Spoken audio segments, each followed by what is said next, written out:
তুষারে বিপর্যস্ত গোটা রাজধানী। যতদূর চোখ যায় দেখা যায় কেবল তুষারের শুভ্র চাদর। গাড়ি, পথঘাট আর জনপদ সবই যেন ঢেকে গেছে বরফের স্তূপে। কিন্তু দৃশ্য তো মনোরম হলেও প্রকৃতির এই আকস্মিক রূপ জনজীবনে নিয়ে এসেছে চরম স্থবিরতা।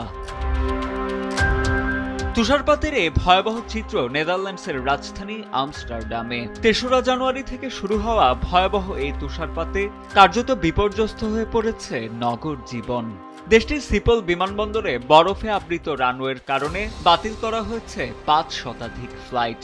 হিথ্রো, ম্যানচেস্টার ও বার্মিংহামের মতো গুরুত্বপূর্ণ রুটগুলোতে বিমান চলাচল স্থগিত রাখে ব্রিটিশ এয়ারওয়েজ ও কেএলএম এর মতো বড় বড় এয়ারলাইন্সগুলো। আর এর প্রভাবে চরম ভোগান্তিতে পড়েন অন্তত ৭,০০০ যাত্রী।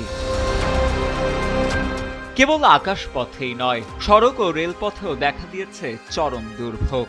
তুষারঝড় ও তীব্র বাতাসের কারণে দৃশ্যমানতা কমে আসায় দেশজুড়ে অসংখ্য সড়ক দুর্ঘটনারও খবর পাওয়া গেছে।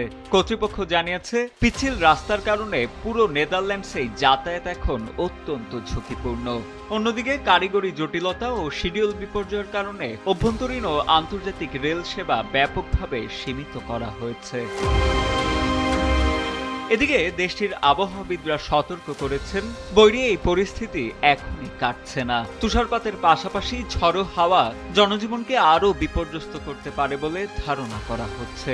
এমন পরিস্থিতিতে সাধারণ মানুষকে সর্বোচ্চ সতর্ক থাকার এবং জরুরি প্রয়োজন ছাড়া ভ্রমণ এড়িয়ে চলার পরামর্শ দিয়েছে স্থানীয় প্রশাসন।